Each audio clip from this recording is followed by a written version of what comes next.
We have a beautiful guest with us today, Dr. Kelsey Evans, and I'm going to butcher the last one, Amalu?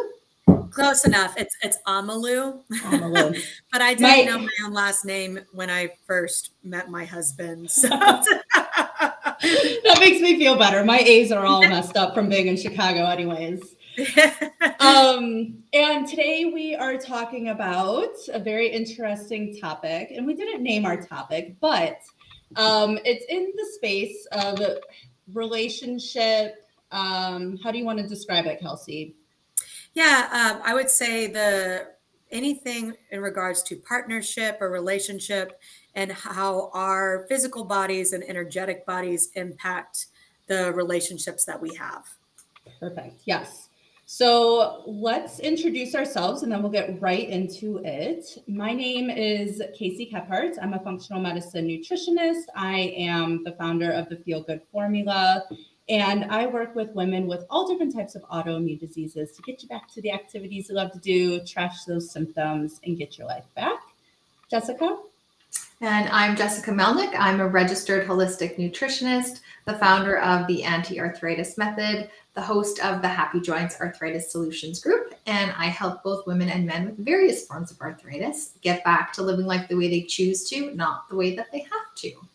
And I'll pass it on to you, Dr. Kelsey. Thanks. Yeah, I am a somatic educator and mindfulness coach, and also a professor at the University of Central Florida, where I research and write about basically all things mindfulness and understanding the body holistically. And I'm founder of the Mindful Prof. Sorry, was a big construction happening outside that distracted me, which is applying my mindfulness skills. But my apologies about the noise in the background just now. Yeah. So we had Kelsey on, 5-6 months ago, maybe, and we talked about perceived stress. So if you want to go back and listen to that video, it's on our YouTube channels. But today we don't really talk about relationships in general on this channel, right? We talk mainly about autoimmune disease and how to eat and how to do your lifestyle, but it's mainly alone. And when you have an autoimmune disease, doing this alone is tough. And especially when you have a partner or a spouse at home, we cohabitate, right? And our lives combine, and us having an autoimmune disease affects our partner and vice versa, right? So Kelsey has some really great mechanisms to help not fix, but to help the dynamic of your relational space thrive. So Kelsey, take it away wherever you would like to start, and go from there. Yeah, first I'd like to start off by just defining a couple of the concepts, because sometimes this information is relatively new to folks, and always like to have that grounding context and vocabulary just to begin the conversation. So I'm happy to do that from the get-go. And I'm going to wait for the noise in the background to pause. It's not too bad. It's like a vibrational sound. Oh, good. Maybe it's really we can't hear it that much on this end. Good. Perfect. Yeah. It feels really calming on this side, but I didn't want it to distract from the conversation at hand. So I'll first define somatic. As I said, that I am a somatic educator. And just essentially what that means is I like to think of it as the opposite side of traditional therapeutic methods, where oftentimes within counseling or in psychology as a whole, it's largely been from a cognitive understanding of who we are, meaning I like to think of it also like a top-down approach. And what I mean by that is if we look at Maslow's hierarchy of needs, there's many different things that we require as a human being to be fully functional. When we are going into therapy from a cognitive understanding, we do it from the self-actualization piece, meaning addressing the mind first and then going down into deeper understanding of who we are. I do it from the exact opposite side of Maslow's hierarchy, where we start from the bottom and then go up, meaning we have to address what's happening in the body first, feelings of safety, security. Because oftentimes if we don't address those, it's very challenging to get to what's actually happening in the mind. And oftentimes what's happening in our bodies contributes to what's happening in our minds and vice versa. So I even think about it from understanding autoimmune disease. What's happening in the body largely impacts what's happening in the mind, and how both are really necessary to heal and come into a fuller understanding of ourselves. So essentially, somatic is the other side of therapy, where it focuses on the body and how it impacts the mind. Love that. Yeah, so always like to cover that baseline first. But what we'll be focusing on today is a term known as co-regulation. And you probably have heard this term in spaces such as working with kids, or if you have kids at home, you might have just already known, like, oh, well, I as a parent have to co-regulate in order for my child to feel regulated. So the same is said in our relationships, whether that be in our friendships, our work relationships, and especially with our romantic relationships as well, whether that be with our husband or wife or whoever you are romantically involved with. Co-regulation does impact the relational space. And you're going to hear me use the term relational space quite often. And what I mean by that is how we're interacting with whoever's in front of us, whether that be our husband, wife, friend, child, etc. Self-regulation, again, does play into co-regulation. But oftentimes we do hear about self-regulation a whole lot, where it's like, okay, well, I'm responsible for my own health. I'm responsible for how my emotions show up. But we're also responsible for how we're interacting with others around us. We're not just operating in just a corner in the room. This is a society that does require us to be together in the world. And the more that we can understand what co-regulation is, the more that we can actually function as a better human being, and not just focusing on, yes, self-healing, but we can understand our own healing journey even more when we also understand what's happening with the rest of the folks around us too, and be seen and heard in that space. So those are two things that, and I wanted to start off from the get-go with, and also moving into a couple steps today, just to kind of provide some more insight of, well, how do I apply co-regulation in this setting? Why is this important? How can I practice this with my partner? Yeah. It's such a new topic for all of us. So let's just get into it in your steps of, I think you're starting with interoception, right? Interoception. Yep. So as far as co-regulation goes, I always like to start out, and I'll give a scenario kind of just to like bring context into this when I'm moving through these steps. So let's say, and I'm going to use me and my partner for an example. So right now, I only have about a month left in my pregnancy, and my body has changed a whole lot. And of course, my husband doesn't necessarily know what I'm personally experiencing in my body. And again, he's like, I don't get it. I see that you're growing. I see that your hormones are changing. But there's just a lot of things that he doesn't necessarily understand of what's being impacted in my body. So we'll use that as a context to move through the steps. And of course, you can apply this as well to not just my pregnancy journey, but to potentially an autoimmune disease as well, as we're all healing in our own different way.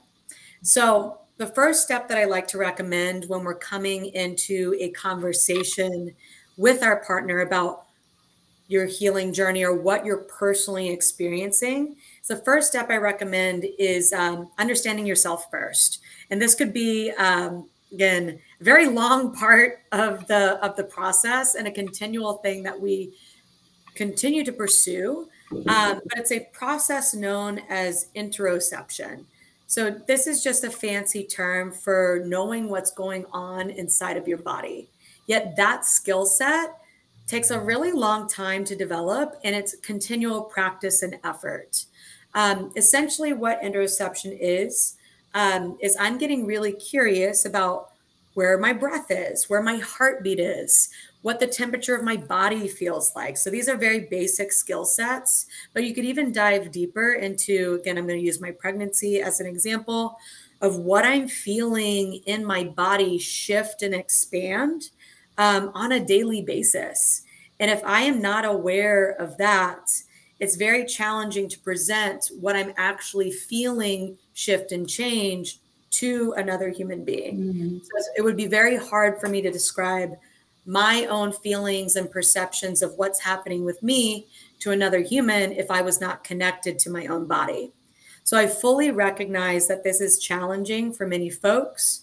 One way to develop this skill set is to be mindful. So noticing the present moment of what is happening in your body. Oftentimes we can notice what's happening in our head because the thoughts can be very loud. But then getting more curious rather than just the head, because we are living and breathing beneath the head as well. Noticing again what might shift and change in your body. And you might want to keep a journal about this because it's hard to take notice of like how our body changes every single day if we are maybe not writing it down. So mindfulness is a wonderful skill set to develop to enhance interoception skills. Mm-hmm. And noticing what's happening in the body, noticing what's happening, maybe even the emotional changes of your body.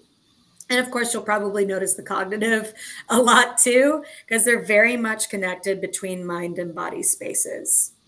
So that is recommendation number one, is to develop the skill set of interoception, of becoming mindful of your body first. So it doesn't have to go in this exact order. You might notice that these skills kind of ebb and flow with every single moment, but general recommendation is be mindful of your body for the first step. Second step is another fancy word known as proprioception. I feel like, what was that old show? Oh my gosh, where they would have the word of the day. Oh. Anyway, yeah, they would have the word of the day and everyone would scream. I think it was Pee Wee Herman. So now I'm really dating myself. And that's what I would watch. But I feel like we're having word of the day right now. So interoception, yay. Proprioception, yay. Proprioception is going to be another sensory skill set. And all of these we actually work on in elementary school, but then we tend to not continue to develop them as an adult because there's so many things going on.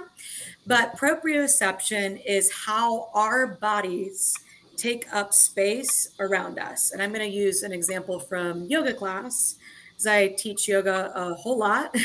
And this is actually what I cue in my yoga classes is proprioceptive abilities. So when we come to our yoga mat, or whether you're lifting weights, working out, however you want to explain it, but when we're on our yoga mats, and if I cue a pose such as Warrior One, I ask my students to be aware of stepping their right foot forward towards the top of the mat and then lift your arms up high towards the ceiling. So if they don't have understanding of where their right foot is in relation to their left foot, or even how to reach their arms up high, those are proprioceptive skills that we develop over time. So we can be a fully functional human being and move about in spaces without like taking our neighbor out when we're walking down the street. So you have to be aware of, even when you're walking down the sidewalk, if somebody is walking towards you, your proprioceptive abilities come in and they're like, oh, okay, I actually need to move towards the side. in order for this person to actually pass me by. So how does this relate to relationships?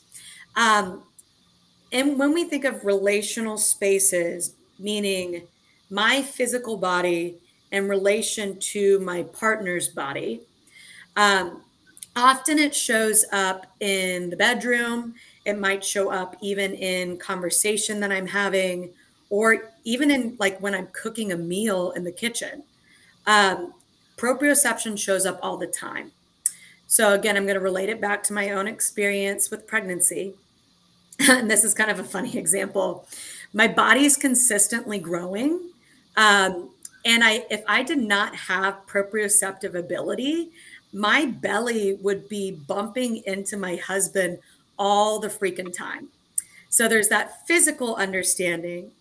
But if we move a little bit deeper into the energetic understanding of body to body, I would not be able to witness what is good for my partner.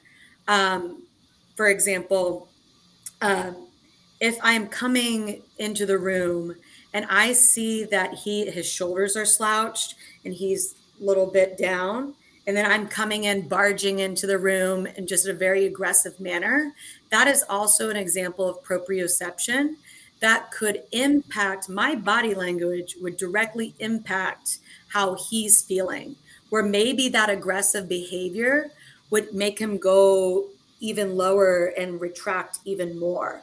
So it's not just how my body is taking up physical space, but I also think about the energetic space in the room. So again, on your own healing journey, if you were to apply this, thinking about how the impact of your illness or what you're presently experiencing, that impacts your body a whole lot, and it impacts your mood, your mindset. But noticing how all of that also impacts your partnership. And again, it goes both ways. So your energetic body, yes, it's impacting your partner. Your partner's energetic body in the room that you're in is impacting your own relationality with them. So there's, again, two-way street. So it's not just this person that's healing is responsible for everything in the relationship. The partner is also responsible for how they're showing up in the relational space as well. So we've learned two new words: interoception. So thinking about what's happening in your own body, and proprioception, what's happening between you and your partner, both physically and how your bodies are presenting themselves, but also energetically in the room. The next two steps are not as intense per se. There's no new vocabulary, so that's always nice.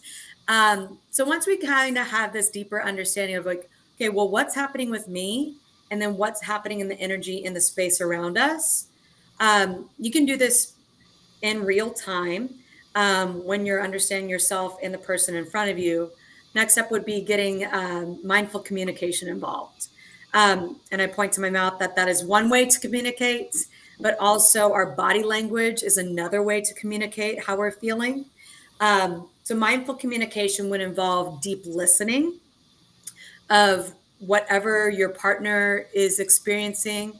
You listen to what they're saying, trying not to anticipate what they're saying in real time, that you are with them. That's always the hardest part. So there's deep listening skills, also coming from a place of curiosity and inquiry. And then finally, focusing on what matters. So creating boundaries in the conversation, focusing on I statements rather than you statements. And I always like to have that as a final, like the third step, is if we are not aware of the spaces that we're operating in, it would be very challenging to have actually a mindful communication of what is happening within you and within your partner. Final step would be mindfully tracking in real time. And it kind of ties everything back together of what I was previously mentioning, of applying the skill sets of what's going on in your body and what's going on with potentially your partner's body or the space that you're in, and noticing it in real time. And this is something that does need to be practiced, It might not be noticed within the first conversation, but the more that we can pick up on how our body, like if I'm having an intense conversation with my husband and I'm like, this is how I'm feeling. I'm really frustrated with my pregnancy. I'm really frustrated that my body is changing. Like I might start to notice anxiety building up, and it might diminish the conversation at hand. If I am not able to notice anxiety in my body, it could detract from the purpose of the conversation. And same is to be said of me noticing in real time of the words and body language that I'm experiencing and sending those signals to my partner, how that might be impacting him in real time. So these are things, again, that maybe you're naturally doing, but if we can apply a mindful lens to the moment, it just makes everything a lot more productive and everybody can be seen and heard in a more efficient way. Mm-hmm. I'm trying to think of an example in my mind as you're saying that, like with your pregnancy, there's a lot of hard conversations that autoimmune disease man and woman need to talk about too. Yep. And so one hard conversation, Jessica brought it up earlier, would be the financial aspect of having an autoimmune disease, right? And Totally. That's a tough conversation to talk about money in general, let alone something that might be so personal for you because you want to get help, but then you're perceiving your spouse is saying no or rejecting you. So let's kind of use that example maybe and tell us how to walk through that scenario. So that's an excellent example. And it's something that I often see in clients is financial stress. Because again, the world is a bundle of financial stress, depending upon especially like demographic or what that person is experiencing at the time.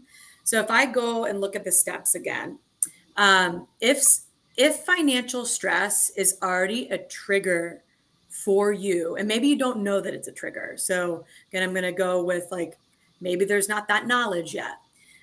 Coming into interoception, like the understanding of how your body is responding to financial stress, you might begin to notice that your body gets warm, which is generally a sign of anxiety and just moving into that fight or flight state of just further activation. If that is continually happening when you are noticing financial stress, then that is definitely something to be aware of if you're having that conversation with your partner. That generally I suggest in couples somatic coaching to almost have like a safe word of when you're starting to feel more activated. So our safe word is tomato. It's very silly because it's not really related to any conversation really, unless like I'm making a BLT. But we have a safe word for both of us for when somebody else is feeling really activated and needs to exit the conversation. And that applies to interoceptive abilities, but it also applies to proprioception, where I am noticing what is happening with my partner. And my partner's already saying, hey, tomato, my safe word, like I needed some time to like not be in this relational space because I'm feeling activated by the conversation. You're also doing that in real time and noticing your body, noticing what's happening, and then giving yourself the ability to exit out if needed. So you table the conversation and then come back in when you're not as dysregulated in your own body, or if your partner's dysregulated, and you respect that space because you created those boundaries for yourself. I think so you just apply. Go ahead. Sorry.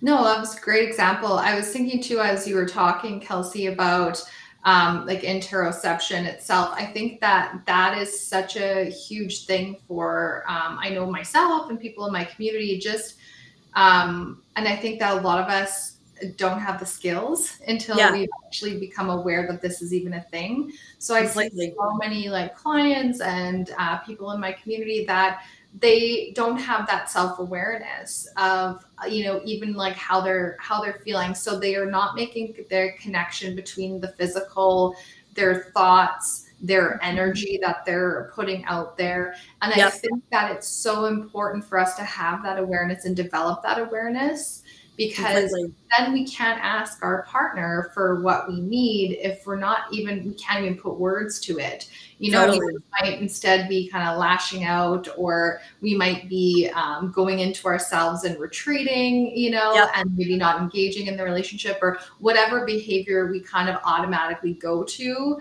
that makes us feel safer or more comfortable when we are uncomfortable. So I think Completely. that just that mindfulness about, you know, what is actually happening in our body besides just the pain of our autoimmune or Right. our conditions. And I think that's so important. Yeah. It just makes me think a lot about the building blocks of this process.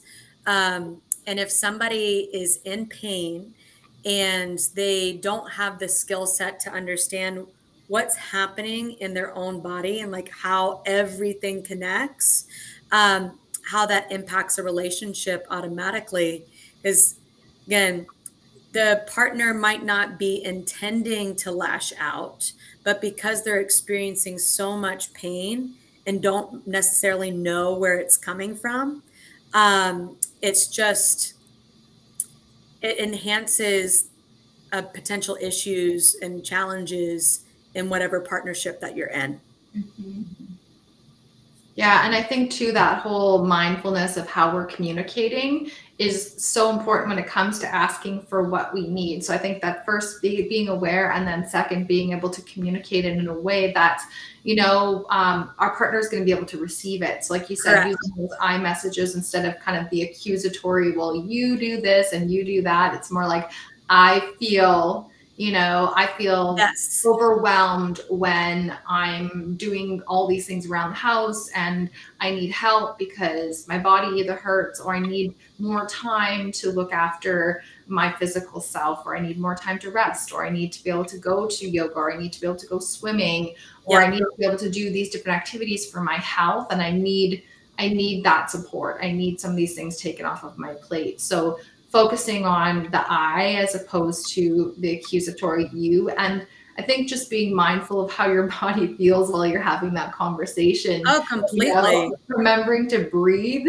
so that you can kind of stay calm. And then that energy is going to also feed off on your partner as well. Right.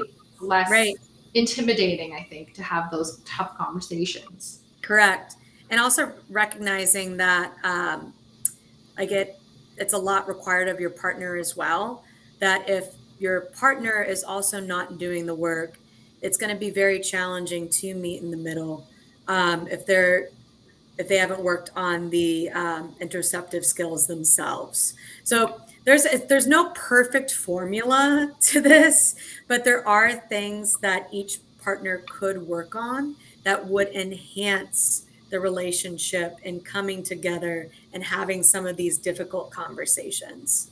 How do you, because I'm thinking in the scenario of a woman going up to her partner and talking about these things that they're learning here, right? How do you even bring up that your partner needs to be more interoceptive? Like, how do you bring that awareness to them? It takes two to tango, but right, exactly. And honestly, it would have to be, again, stating in an I statement of, I feel like our relationship could potentially be enhanced by just getting more curious about what's happening in your body.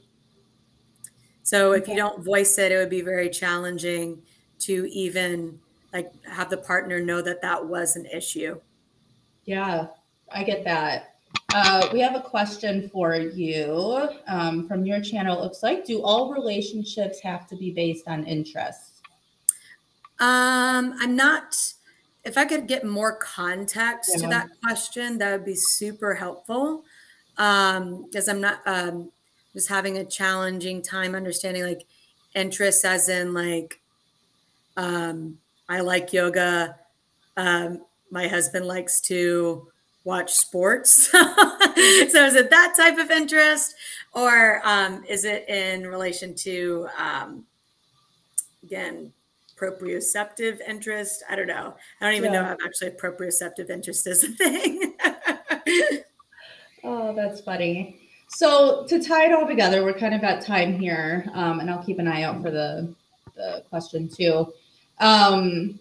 is we're talking about this, one, because stress leads to autoimmune disease, chronic inflammatory disease, but being aware of ourselves internally and having that healthy relationship with your partner and being able to do it together can help the healing journey even further. Correct. Because we're making this space less stressful for us, more safe, and something you do want to come home to and feel comfortable talking to your partner to. And I know for both Jessica and I, with having toxic relationships in the past, it worsens your healing journey. It slows it down or halts it in general. So if we can implement these healthy mindfulness tactics and talking tactics and just being aware in general of ourselves and how we come off to our partners, it could really help this space and increase your healing journey a little bit more.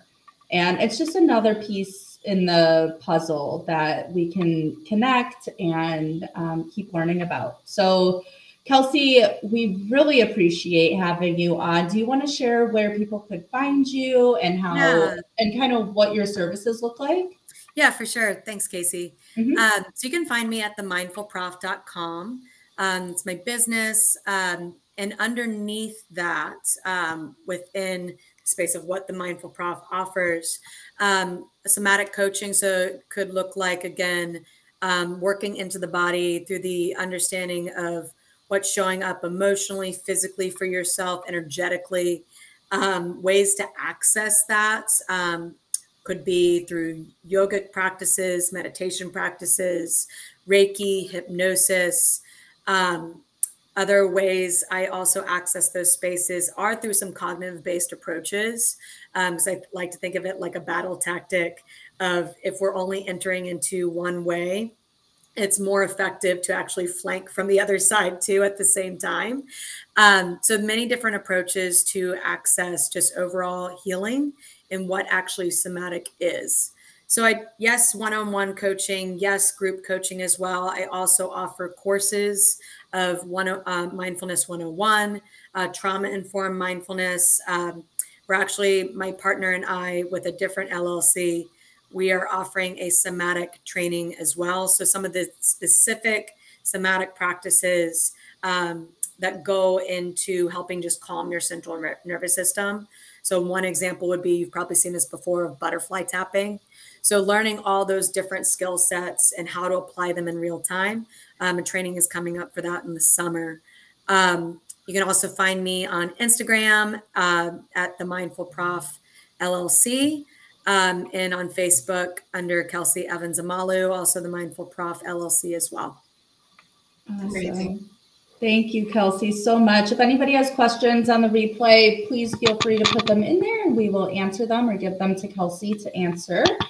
And everybody have a good week. Jessica will be back on Thursday and we'll catch you later.